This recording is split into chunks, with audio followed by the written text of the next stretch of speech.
बिस्मिल्लाहिर्रहमानिर्रहीम। अस्सलाम वालेकुम। सॉफ्टवेयर कंस्ट्रक्शन के आज के लेक्चर के अंदर हम chapter 9 Java how to program के मुताबिक कवर करेंगे, जिसके अंदर मेन एम्फोसिस जो है वो इनहेरिटेंस पे है। और ये चंद ऑब्जेक्टिव्स हैं जो कि हम आज के लेक्चर के अंदर और आगे आने वाले 3 लेक्चर्स के अंदर कवर करने की कोशिश करेंगे। नंबर 1, हमने आसान अल्फाज के अंदर ये समझने की कोशिश करनी है कि इनहेरिटेंस बेसिकली होता क्या है। फॉर इंस्टेंस यहाँ पे एक किसी भी बिल्डिंग का नक्शा दिया हुआ है और इस नक्शे के अंदर इस लोकेशन पे ऐड ऑन किया गया है गैराज का, और बाकी के तमाम जो करेक्टरिस्टिक्स हैं उस बिल्डिंग के नक्शे के हवाले से वो सेम है। और यहाँ पे इस दूसरी नक्शे के अंदर, जो कि इसी की ही एक्सटेंडेड फॉर्म है, इसके अंदर एक स्विमिंग पूल ऐड किया गया हुआ है। तो बेसिकली इनहेरिटेंस का मतलब ये है कि आप बहुत सारी फंक्शनैलिटीज़ और बहुत सारी डिटेल्स जो उनकी हैं वो ऑलरेडी एग्जिस्टिंग स्ट्रक्चर में से इनहेरिट करते हैं, रीयूज़ करते हैं। जैसे कि यहाँ से इस जो ये नक्शा है इसके अंदर और इस नक्शे के अंदर इसको इनहेरिट किया गया है, और जो फर्दर ऐड ऑन की ज़रूरत थी वो कर लिए गए हैं। और इस तरह से हमने यहाँ पे इस इमेज के थ्रू क्लियर करने की कोशिश की है बेसिकली कि इनहेरिटेंस क्या होती है और किस तरह से आप ऑलरेडी एग्जिस्टिंग चीज़ों को रीयूज़ कर सकते हैं और उसके अंदर फर्दर चीज़ों को ऐड ऑन करके अपना मकसद पूरा कर सकते हैं। So basically inheritance a new class, अगर हम इसको ये कंप्यूटर प्रोग्रामिंग के हवाले से, जावा प्रोग्रामिंग के हवाले से इसको समझने की कोशिश करें तो a new class is created by acquiring an existing class's members and possibly embellishing them with new or modified capabilities। तो बेसिकली हम करते क्या हैं कि हम एक नई क्लास बनाते हैं जो कि ऑलरेडी एग्जिस्टिंग क्लास की जो फंक्शनैलिटीज़ है, जो फीचर्स हैं, उसको एक्वायर करती है और उसके अंदर फर्दर मॉडिफिकेशन जो है वो ऐड ऑन करती है। अभी हम इसको इन तमाम पॉइंट्स को प्रोग्राम की रोशनी में मज़ीद बेहतर तरीके से समझने की कोशिश करेंगे। और inheritance can save time during program development by basing new classes on existing proven and debugged high quality software। तो बेसिकली इससे इनहेरिटेंस के थ्रू जो है हमारा टाइम भी बच जाता है। हम ऑलरेडी जो डिबग्ड हमारे पास क्लासेस हैं, डिबग्ड फॉर्म के अंदर हैं और उसके अंदर किसी भी किस्म का एरर नहीं है, हम उन पैकेजेस को, उन क्लासेस को, उस सॉफ्टवेयर को फर्दर एक्सटेंड करके अपनी क्लासेस के अंदर उसकी फंक्शनैलिटी को इस्तेमाल कर सकते हैं। Inheritance also increases the likelihood that a system will be implemented and maintained effectively. तो ये किस तरह से किया जा सकता है कि बिकॉज आप जो under the paradigm of object oriented programming, since आप तमाम के तमाम अपने सॉफ्टवेयर को उसकी पैकेजेस और क्लासेस की इम्प्लीमेंटेशन के दौरान सिस्टमेटिकली डिफ़ाइन कर रहे होते हैं।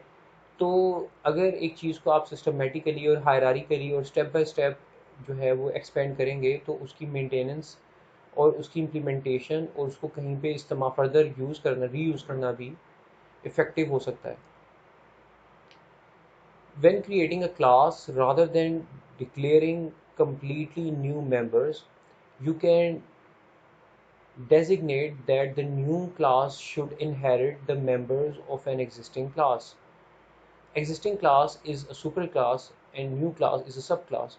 तो बेसिकली जब आप क्लास बना रहे होते हैं, कोई चाइल्ड क्लास बना रहे होते हैं, तो आप वहाँ पे डिफ़ाइन कर सकते हैं कि कौन से जो फंक्शनैलिटीज़ हैं उसको सब क्लास इनहेरिट करेगी और कौन सी फंक्शनैलिटीज़ को सब क्लास इनहेरिट नहीं करेगी। इस बारे में भी हम डिटेल में देखेंगे, मगर क्लू के तौर पे मैं आपको ये कह रहा हूँ कि जब हम एक्सेस स्पेसिफायर्स को देखेंगे, पब्लिक, प्राइवेट, प्रोटेक्टेड, तो हम इसके ऊपर मज़ीद बेहतर तरीके से इस पॉइंट को मज़ीद बेहतर तरीके से समझने की कोशिश करेंगे। काइंडली बेहतर होगा अगर आप इसको नोट डाउन कर लें और तब इसके साथ रेफरेंस के में उस कंटेंट को जब मैं एक्सप्लेन कर रहा हूँ तो समझने की कोशिश करें। It will be way more easier for you people to understand. और एंड पे ये बताने की कोशिश कर रहे हैं कि जिस क्लास को इनहेरिट किया जाता है वो सुपर क्लास कहलाती है, और जिस क्लास में इनहेरिट किया जाता है वो सब क्लास कहलाती है। और यहाँ पे ये मल्टी लेवल इनहेरिटेंस भी दिखाने की कोशिश कर रहा है कि फॉर इंस्टेंस इस नक्शे के अंदर जो भी इम्प्लीमेंटेशन गिवन थी, इस सब जो एक नक्शा है, मैप है, या फिर आप कह लें अगर हम ऑब्जेक्ट ओरिएंटेड प्रोग्रामिंग की बारे में बात करें तो इस क्लास के अंदर बेसिकली इन्होंने फर्दर इम्प्लीमेंटेशन गैराज की ऐड ऑन की, और इस क्लास को फिर उसके बाद इस क्लास ने बर्ड केज की इम्प्लीमेंटेशन को फर्दर ऐड करके इन्होंने इसको इसकी चाइल्ड क्लास बन गई। So basically this is the child most class and this is the parent most class and this is the intermediate class between the parent most and the child most class. और अगर आप देखें तो again मैं emphasise करना चाहूँगा कि इस जो एक नक्शा है, बिल्डिंग ब्लॉक है, इसके अंदर इन्होंने गैराज को एक्सटेंड किया, और फिर यहाँ पे तीसरे के अंदर garage is there so as the other aspects of the map, और फिर उन्होंने फर्दर सिर्फ एक नए एस्पेक्ट इसके अंदर ऐड कर दिया। तो बेसिकली इस तरह से यहाँ पे मल्टी लेवल ऑफ इनहेरिटेंस को समझाने की कोशिश की गई हुई है। अ सब class can be a super class of future सब क्लास। अगर आप अभी सिर्फ दो क्लासेस बनाते हैं और जिस सिनेरियो के अंदर सिर्फ एक सुपर क्लास और एक सब क्लास है, फॉर इंस्टेंस यहाँ पे अगर आपने सिर्फ और सिर्फ ये दो को इम्प्लीमेंट किया हुआ है, इसको और इसको इम्प्लीमेंट किया हुआ है, तो ये एक सुपर क्लास हो सकती है और ये एक सब क्लास है। But this subclass can be a superclass for any other class, if not now then maybe in future. So this is what is trying to highlight. A subclass can add its own fields and methods. तो basically सब class जो सी है वो parent class के अंदर या super class की functionality को इनहेरिट करने के साथ साथ अपनी फंक्शनैलिटीज़ और जो एट्रीब्यूट्स हैं उनको भी ऐड कर सकती है, बिल्कुल वैसे ही जैसे कि यहाँ पे इन्होंने इसके अंदर गैराज को ऐड किया और यहाँ पे इन्होंने गैराज के साथ साथ बर्ड केज को ऐड किया। A subclass is more specific than its superclass, undoubtedly. कि हर एक जो सब क्लास होती है that is more specific in comparison to its super class.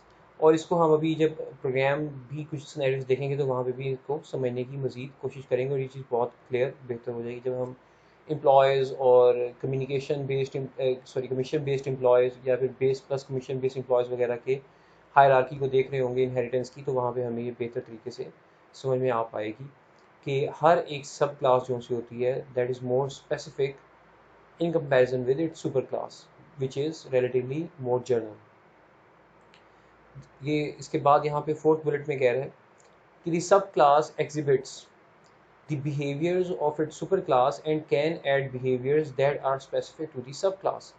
तो बेसिकली जो चाइल्ड क्लास होती है या एक सब क्लास जो सी होती है वो अपने पेरेंट क्लास की कैरेक्टरिस्टिक्स को उसमें नज़र आ रहे होते हैं या फिर आप उस फंक्शनैलिटीज़ उसके अंदर मौजूद होती हैं, आप ये कह सकते हैं। और इसके अलावा वो फर्दर अपनी फंक्शनैलिटीज़ भी ऐड कर सकती है सब क्लास अपने अंदर। This is why inheritance is sometimes refer to as specialization, कि जब आप इनहेरिटेंस करते हैं तो you go from generalization towards specialization. तो this is how he is defining right now the inheritance. The direct superclass is the superclass from which the subclass explicitly inherited।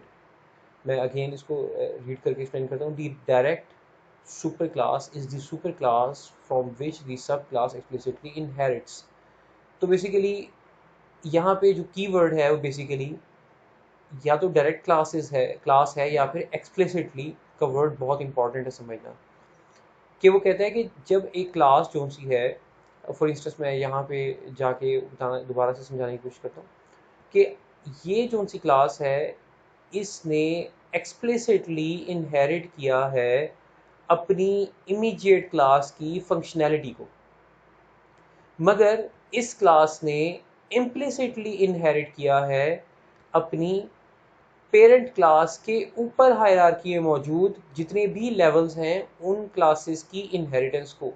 जब आप यहाँ पे इनहेरिटेंस अप्लाई करते हैं तो आप एक्सप्लिसिटली मेंशन करते हैं कि that this class is going to extend the parent class but you never mention कि ये क्लास इस क्लास के तमाम पेरेंट इस क्लास इटसेल्फ के पेरेंट क्लासेस के एट्रीब्यूट को भी जो है वो एक्सटेंड कर रही है। तो एक्सप्लिसिटली आप इसके लिए सिर्फ इसकी इनहेरिटेंस मेंशन करते हैं और इसके एट्रीब्यूट्स की का शामिल होना इस क्लास की फंक्शनैलिटी के अंदर इम्प्लिसिट होता है।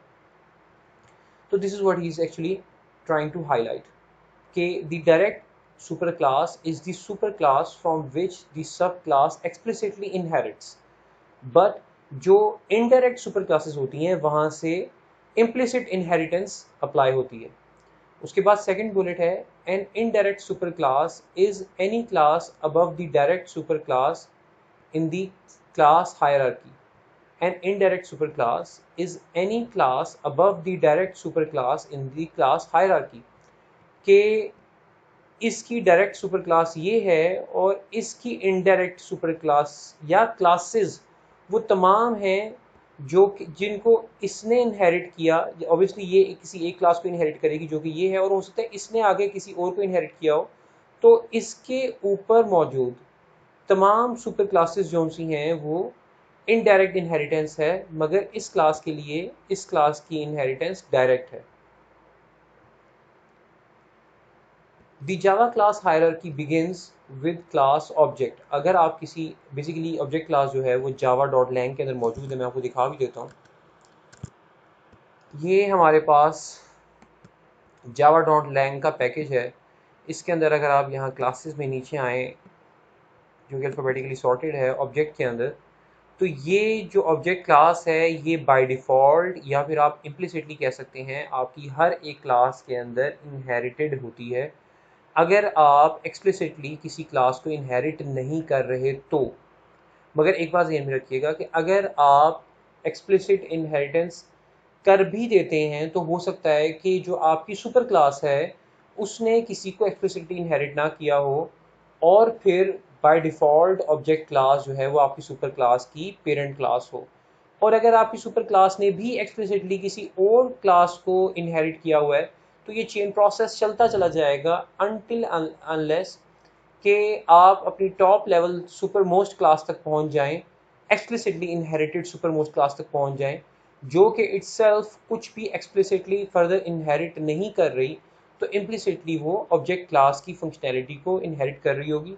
और इसके अंदर ऑब्वियसली इसका कंस्ट्रक्टर है और इसके अलावा इसके ये कुछ 11 मेथड्स हैं जिसके अंदर सबसे इंपॉर्टेंट मेथड जो हम ऑफन इस्तेमाल करते हैं वो टू स्ट्रिंग का है। और फिर उसके बाद मज़ीद इसकी फंक्शनैलिटी की डिटेल यहाँ पे दी हुई, you can see if you want. और इसके बाद हम यहाँ पे वापस ये हमने इस पॉइंट को कवर किया था। जावा क्लास एक hierarchy begins with class object in package java.lang। So object class lies in java.lang package, और मैंने आपको बता दिया कि किस तरह से हर एक क्लास की डायरेक्ट या फिर इनडायरेक्ट सुपर क्लास जो सी है वो ऑब्जेक्ट है और ऑब्जेक्ट के ऊपर जाके ये इनहेरिटेंस का प्रोसेस हमेशा एंड होता है। Every class in Java directly और इनडायरेक्टली एक्सटेंड्स और इनहेरिट्स फ्रॉम ऑब्जेक्ट। ये भी जैसे मैंने अभी आपको थोड़ी देर पहले कवर किया। जावा supports only single inheritance in which each class is derived from exactly one direct superclass। So this is very important that in Java you can only inherit one class, but in C++ you can inherit so many classes। So basically if you're interested to know that why Java allows only one superclass, then you need to search a diamond problem। It is a very well-known problem which lies due to the functionality of C++। और अगर आप उसको जाके थोड़ा सा explore करेंगे you'll get to know that why Java is only allowing one superclass to be inherited। We distinguish between the is a relationship and has a relationship। So basically is a relationship and has a relationship are two different type of relationships। Is a relationship is basically is a relationship represents inheritance जो हमने भी थोड़ी देर पहले cover की। In an is a relationship, an object of a subclass can also be treated as an object of its super class, because हर एक class के अंदर तमाम सुपर क्लास की फंक्शनैलिटीज़ जो हैं वो शामिल होती हैं, तो आप किसी भी सब क्लास के ऑब्जेक्ट को एज अ सुपर क्लास के ऑब्जेक्ट भी ट्रीट कर सकते हैं। तो basically is a relationship is a representation of inheritance, whereas has a relationship represents composition. In has a relationship, an object contains as members references to the other object. Has a relationship for instance क्या होता है कि अगर एक employ की class है और उसके अंदर डेट का ऑब्जेक्ट है, तो basically the employee has a date which can be like date of birth या date of joining you can say. So basically every employee has a date of birth या फिर every employee has a date of joining. तो basically इसको इस technique को basically composition कहा जाता है और इसको हैज़ अ रिलेशनशिप से भी रिप्रेजेंट किया जाता है। इसके बाद ये यहाँ पे कुछ सुपर क्लास और सब क्लासेस के हवाले से मज़ीद एक्सप्लेन करना चाह रहा है। यहाँ इस टेबल के अंदर ख़ास तौर पर मैं बताना चाहूँगा कि फॉर इंस्टेंस ये सुपर क्लासेस हैं और इनके अगेंस्ट ये यहाँ पे कुछ सब क्लासेस दी हुई हैं। फॉर इंस्टेंस स्टूडेंट एक सुपर क्लास हो सकती है और ग्रेजुएट स्टूडेंट और अंडर ग्रेजुएट स्टूडेंट ये दोनों क्लासेस स्टूडेंट की इमीडिएट चाइल्ड क्लासेस हो सकती हैं। Same goes with all of these. For instance employ के लिए एम्प्लॉय की सुपर क्लास की इमीडिएट चाइल्ड क्लास में फैकल्टी भी आ सकती है और स्टाफ भी, because faculty is also an employ and staff is also an employee. तो बेसिकली फैकल्टी और स्टाफ की दो डिफरेंट सब क्लासेस बन सकती हैं और ये दोनों सब क्लासेस एम्प्लॉय को एक्सप्लिसिटली इनहेरिट कर रही होंगी। और फिर यहाँ पे इसने इस स्लाइड के अंदर मज़ीद इसको कुछ एक्सप्लेन करने की कोशिश की है कि फॉर इंस्टेंस एक कम्युनिटी है, जैसे कि हमारी यूनिवर्सिटी है, उसके अंदर बहुत सारे कम्युनिटी मेंबर्स हो सकते हैं, वो एम्प्लॉयज़ भी हो सकते हैं, वो स्टूडेंट्स भी हो सकते हैं, वो एलुमिनस भी हो सकते हैं। अब इसने सिर्फ और सिर्फ यहाँ पे फर्दर फिर एम्प्लॉयज़ को ही एक्सटेंड करके दिखाया कि employ can be a faculty member, he also can be a staff member. और फैकल्टी के अंदर कई फैकल्टी मेंबर्स ऐसे भी हो सकते हैं जो कि टीचिंग रिस्पॉन्सिबिलिटी परफॉर्म कर रहे हों और कुछ जो से हैं वो एडमिनिस्ट्रेटिव रिस्पॉन्सिबिलिटीज़ परफॉर्म कर रहे हों। और इसी तरह से स्टाफ के अंदर भी फर्दर टाइप्स हो सकती हैं। स्टूडेंट के अंदर भी जैसे प्रीवियस स्लाइड के अंदर दिखाया अंडर ग्रेजुएट और ग्रेजुएट स्टूडेंट्स हो सकते हैं, and so as for this subclass. तो basically every administrator is a faculty member, every faculty member is an employee and every employee is a community member.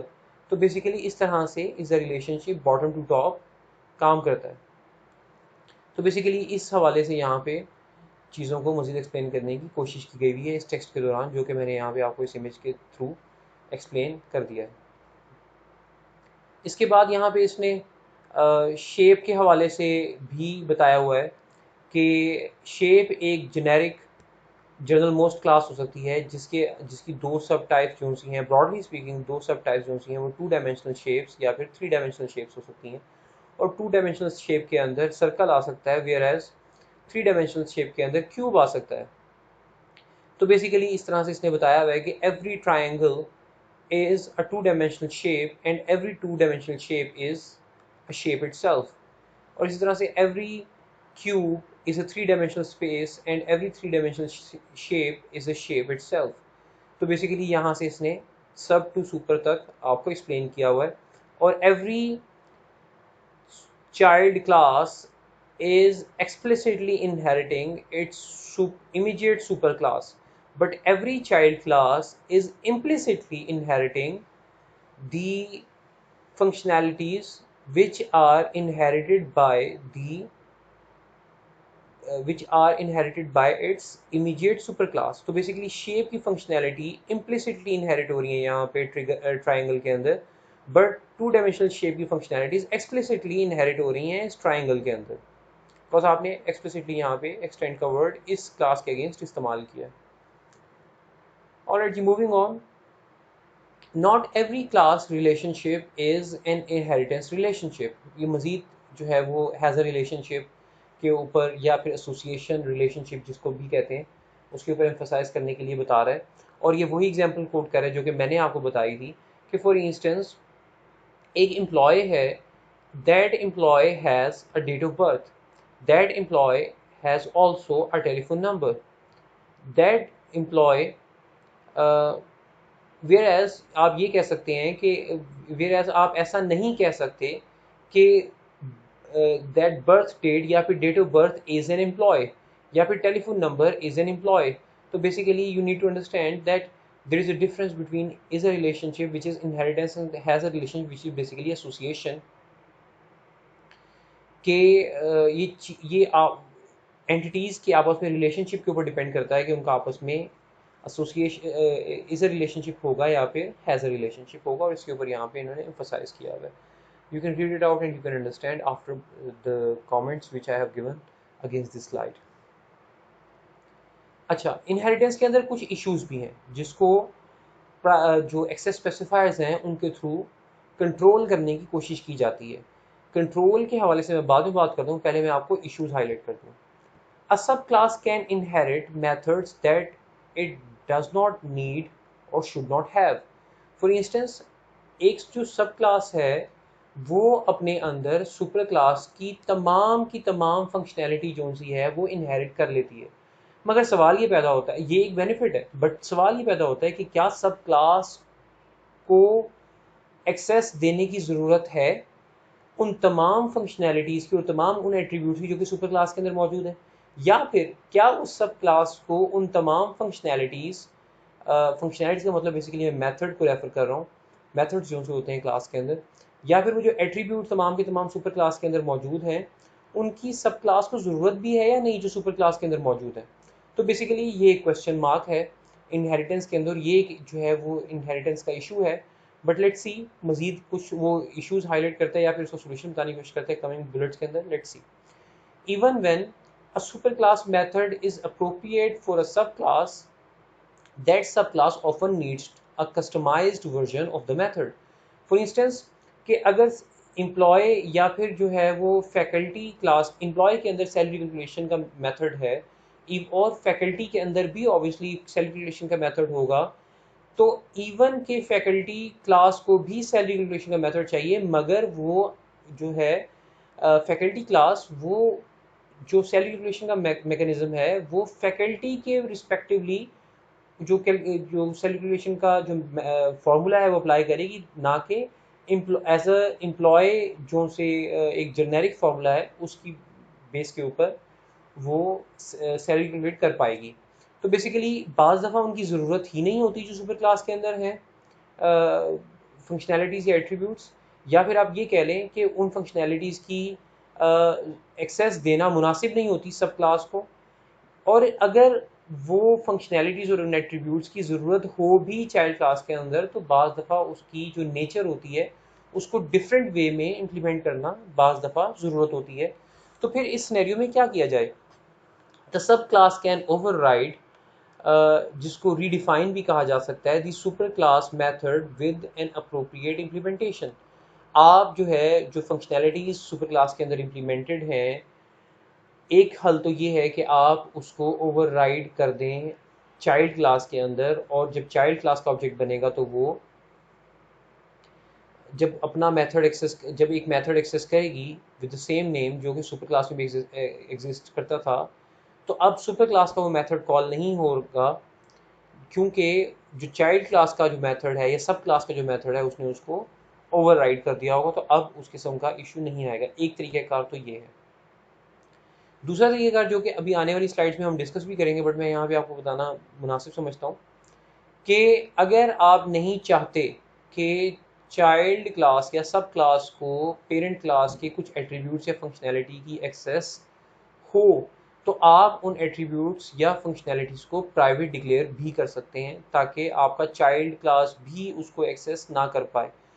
अगर attributes हैं और आप उनको प्राइवेट डिक्लेयर करते हैं तो उनको वो डायरेक्टली एक्सेस ना कर पाए। अगर आप उसकी एक्सेस देना भी चाहते हैं तो आप सेटर और गेटर के थ्रू दे सकते हैं, पेरेंट के सेटर और गेटर के थ्रू चाइल्ड क्लास के अंदर एक्सेस दे सकते हैं। ये अभी हम फिलहाल जितनी भी बात करें इसको हम अभी प्रोग्राम के थ्रू भी देखेंगे और इसको समझने की कोशिश करेंगे।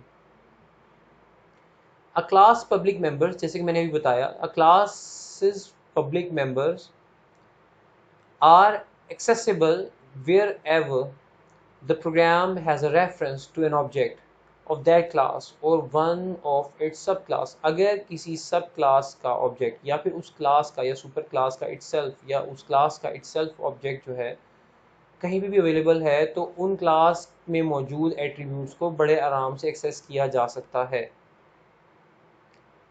तो हल क्या है? हल ये है कि चाइल्ड क्लास के अंदर चाइल्ड क्लास के अगर ऑब्जेक्ट की एक्सेस का कंट्रोल आपके पास नहीं है तो एटलीस्ट आप इतना ज़रूर कर सकते हैं कि पेरेंट क्लास के एट्रीब्यूट को प्राइवेट कर दें ताकि चाइल्ड क्लास के ऑब्जेक्ट के थ्रू पेरेंट क्लास के कॉन्फिडेंशियल एट्रीब्यूट्स एक्सेस ना हो पाएँ।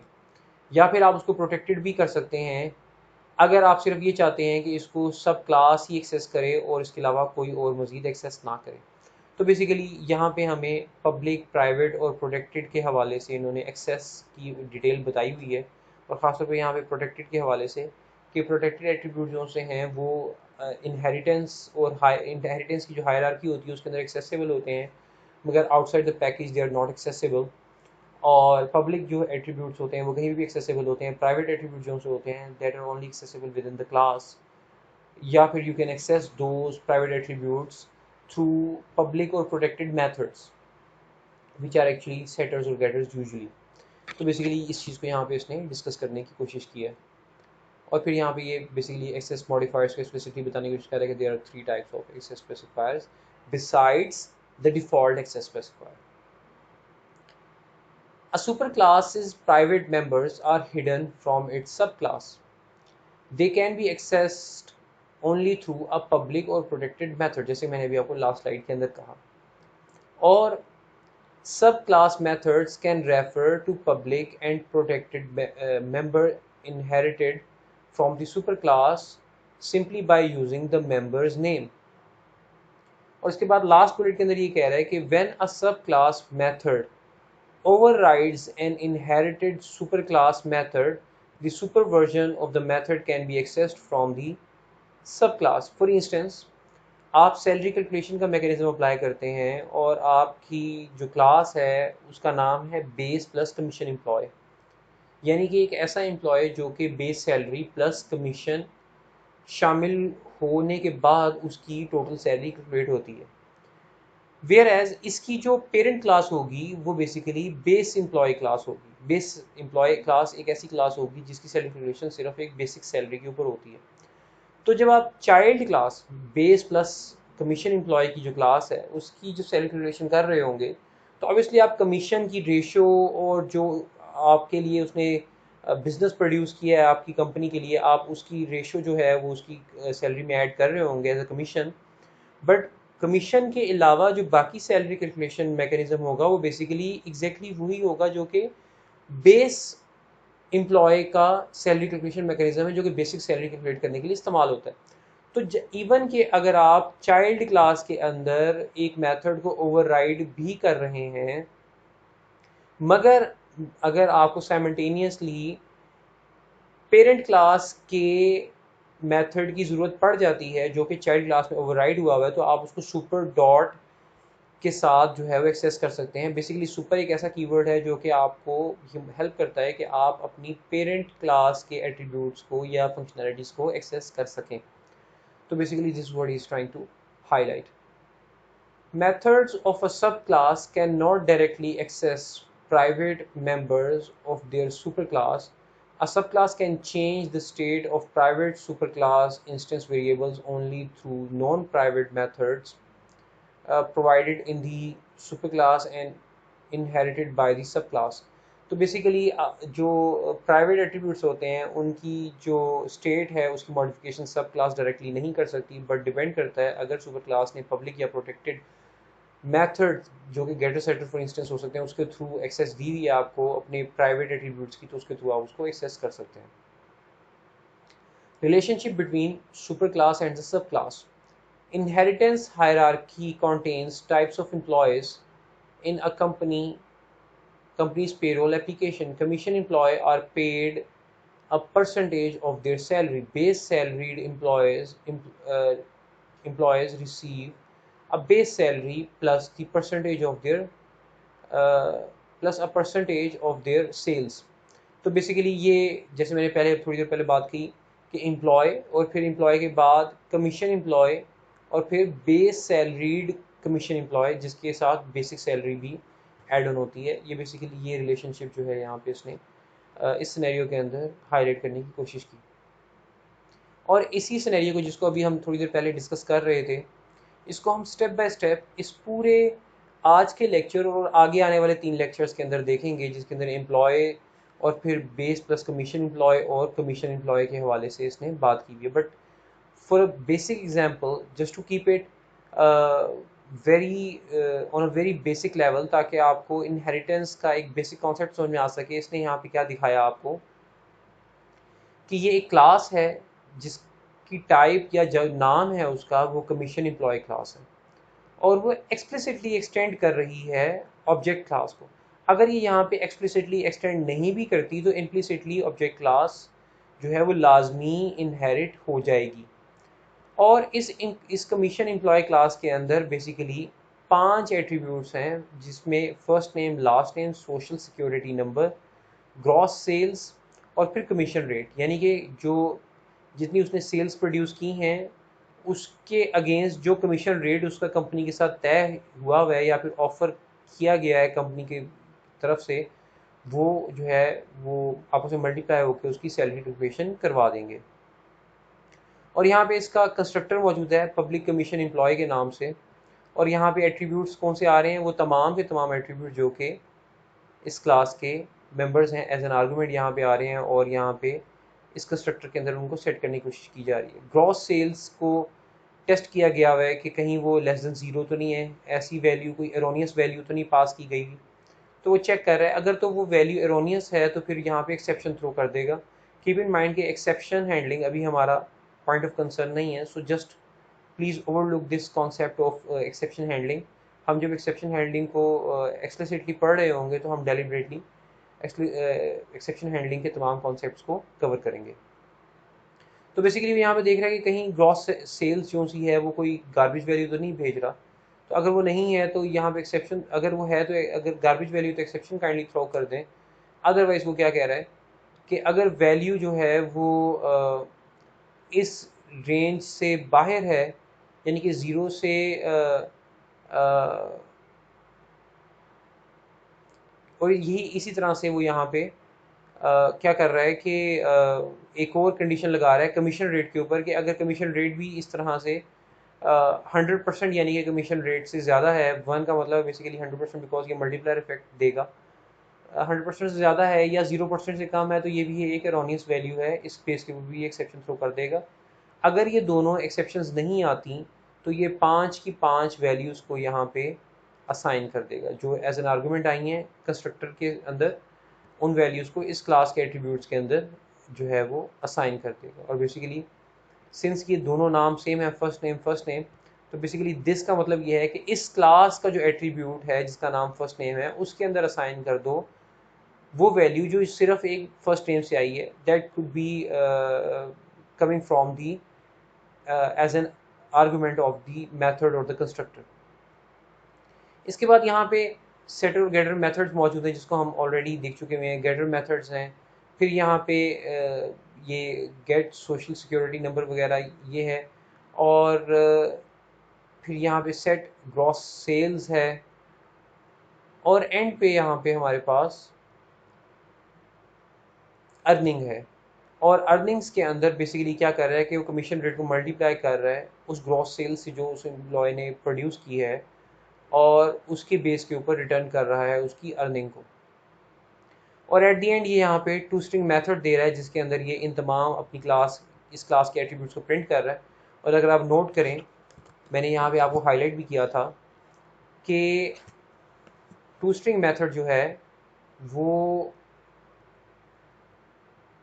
ऑब्जेक्ट क्लास के अंदर मौजूद है, और इस क्लास ने इसको सिंस ऑब्जेक्ट क्लास को एक्सप्लिसिटली इनहेरिट किया था, जो कि इम्प्लिसिटली भी हो ही जानी थी अदरवाइज, इसने इनहेरिट किया था। तो ये यहाँ पे इसने मेंशन किया, सॉरी, कि टू स्ट्रिंग मेथड जो सा है उसको ओवरराइड किया गया है और अपने मुताबिक फंक्शनैलिटी जो सी है वो पास की गई है। फिर एक यहाँ पे ये कॉमन प्रोग्रामिंग एरर के हवाले से बता रहा है, it is a compilation error to override a method with a more restricted access modifier. For instance, अगर आपने पेरेंट क्लास के अंदर अगर एक मेथड बनाया है जो कि पब्लिक है, तो आप चाइल्ड क्लास के अंदर उसको ओवरराइड करते हुए प्रोटेक्टेड या प्राइवेट नहीं कर सकते। इसी तरह से अगर पेरेंट के पास मेथड की जो एक्सेस टाइप है वो प्रोटेक्टेड है, तो चाइल्ड क्लास उसको ओवरराइड करते हुए प्राइवेट नहीं कर सकती। और यहाँ पे फर्दर उसकी वजह भी यहाँ पे उसकी एक्सप्लेन की गई हुई है। और उसके बाद यहाँ पे इसने उस कमीशन एम्प्लॉय के अगेंस्ट ये कमीशन एम्प्लॉय टेस्ट क्लास बनाई, जो कि बेसिकली मेन क्लास है। और वो कमीशन एम्प्लॉय क्लास जो भी हमने प्रीवियसली डिस्कस की, उसका ऑब्जेक्ट क्रिएट कर रही है और उसको एज एन आर्गूमेंट ये वैल्यूज़ पास कर रही है। और उसके बाद इसने यहाँ पे इस गेटर मेथड के थ्रू जो सा है वो इनकी वैल्यूज़ को प्रिंट करवाया है। और इसके बाद एंड पे इसने कुछ मॉडिफिकेशंस की हैं।